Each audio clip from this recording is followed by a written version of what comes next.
So they're saying that this is going to be the first time since 2005 that LeBron's not going to make the playoffs. Right. That's what I'm telling you. And people have something to say about 14 years of from September to June. Shut up.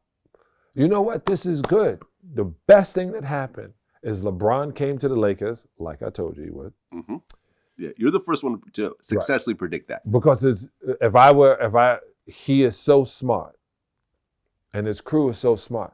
This is your only life. If you could literally navigate your career, why would it not end with the Lakers? Why would you not have your number in the banners with the greatest, period, the greatest basketball organization next to the Celtics ever, right? So, they're knocking on the Celtics door. So you're not going to be a Celtic because you're on the East. So you come here, you get to be in the sun, you get to relax, you get to watch your kids go to school, you get to make sure nobody's painting on your fence. You wake everybody up. You literally help these guys become better players by talking to them being around your energy, seeing what it is. Him not playing and other people playing enhances their game. And playing for the Lakers, your game enhances different than playing anywhere else because of the added pressure. So you could take a season. You're in building mode. You got your nucleus. Now you build around it and watch what happens next year. Next year when they start putting the pieces together in the summertime, and people see them in the summer league with the guys who they don't know about and the guys who want to come back next year and prove themselves because now they know how to work out how important this is, what it is. Not that they didn't know it was important before, but when you get to this level, it's different than the way you've ever trained before. So Kobe said that he would trade like the young core of the Lakers for Anthony Davis. I would too. There's nothing to talk about. This is the craziest thing. When I saw Anthony Davis and Boogie Cousins on the same squad, and they didn't make something happen, I was wondering what's happening in New Orleans. Like, what's going on? And Alvin was my coach in Miami in the 90s. He's a good guy. Mm-hmm. He lets you do what you need to do. I'm telling you, he's not the coach to berate you, do anything. Fellas, we're going to put this work in. You guys know what to do. Like, all he is like a summer league coach. And it's the greatest place to play when you got a summer league coach who knows the game, knows the parameters, know when to push you, but doesn't beat on you. So Alvin Gentry is a great guy down there, but I don't know what's happening. Chris Paul had to go. Well, we know David Stern had something to do with that. Then they have these two big guys got to leave. I would. If you had LeBron and Anthony Davis, you can put anybody. Me and you can go play. Me in my 50s. And I'd get numbers. I get dunked on a lot, but I'd get numbers. And me with my no athletic ability. But remember, there was the whole thing that was happening, what was it, back in February? Right. Where Davis was supposed to go to the Lakers, and he looked like he just officially quit his team, and it just turned into just kind of like a clusterfuck. Well, let's look at it this way.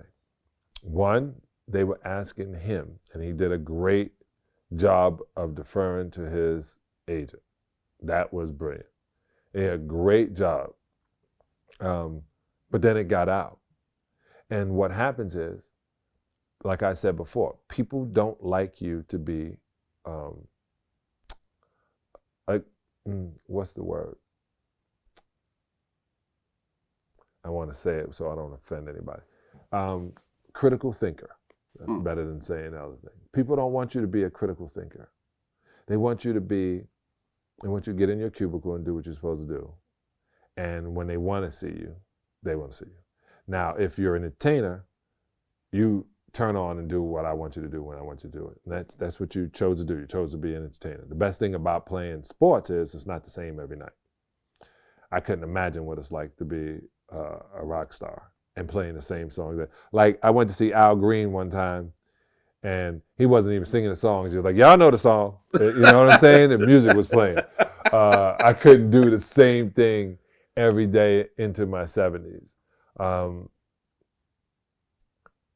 Critical thinker, meaning I control this body.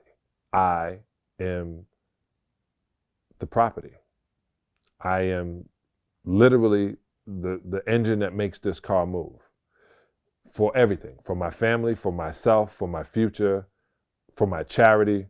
I help the college I go to get more recruits because I'm successful in the NBA, so they feel this can be a good path, that this coach can prepare me for the NBA. Everybody wins. Why should I not make a decision on where I put my product? I put it this way. The NBA look at it this way for everybody needs it. I don't know if I said it before. It's the IBM. You got IBM over here, you got the NBA. Same thing. It's all over. But there's certain cities that have, not headquarters, but buildings. So if I say, hey man, I just got transferred to San Antonio. Oh, you're in San Antonio? Yeah, I'm staying within the company, but I'm going down there, going to get a raise, going to get a little better position. It's a good move for my family. Great schools. My wife loves golf. There's going to be golf. You hit all that. It's the same way in the NBA, but they don't tell you. Right. It's ultimately up to you where you want to go, right? Right. So if there's a trade, can you just say, nah? If you have that in your contract. But in Georgia Tech, this is when people get upset with some of the things I say.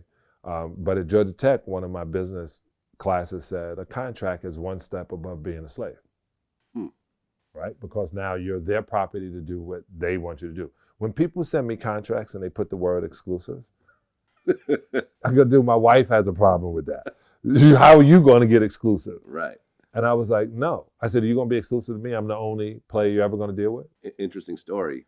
When Colonel Sanders sold KFC to PepsiCo, he didn't like the way that what Pepsi was doing to the restaurants. So he opened up his own restaurant and put his face, on a big, billboard on top. Pepsi came in and said, we own your face, take that down. He actually sold his likeness when associated with food to Pepsi, so he could not use his own face to sell food anymore.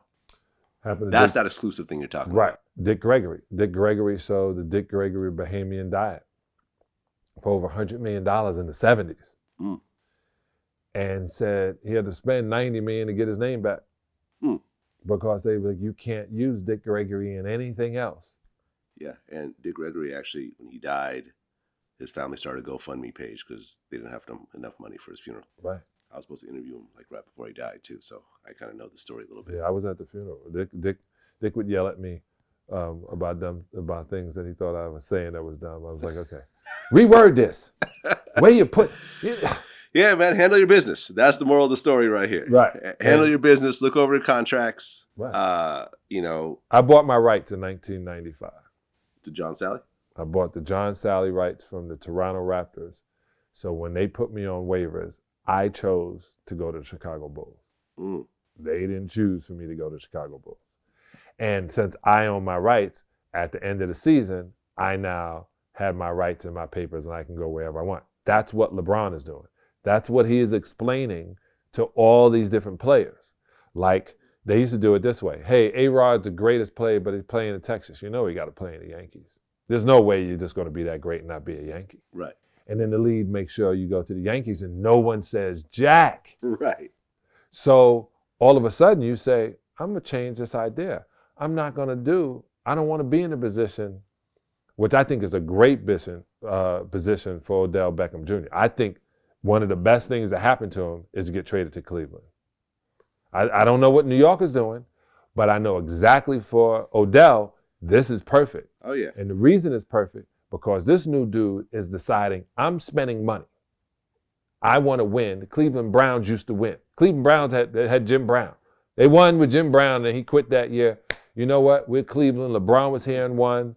The baseball team, you know what I'm saying? We're going to do this. This is it. We should win. We got too much history. And this is the perfect time for Odell to get, because he said it, man. I watched him on LeBron's show on HBO. Talks about how the public, he's sensitive and how the public doesn't treat you like you're human. Yeah, they tell him to dance. Like he said he's like a monkey or something. Right. Yeah. He didn't know that the way they look at you or the way you are, you're an entertainer. And you don't You don't get that sometimes. Guys don't understand they're an entertainer.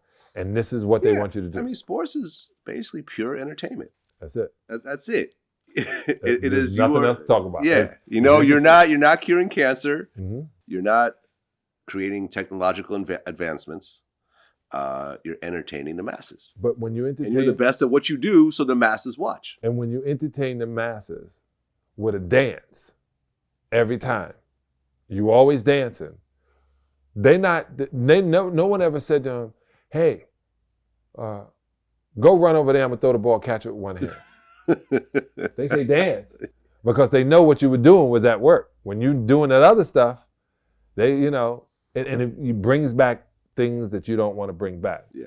But I love Odell, and I think it was a great move for him. But now guys understand. They get how important their positions are and how not important in the scheme of life they are, but how their positions are important to making a certain system work.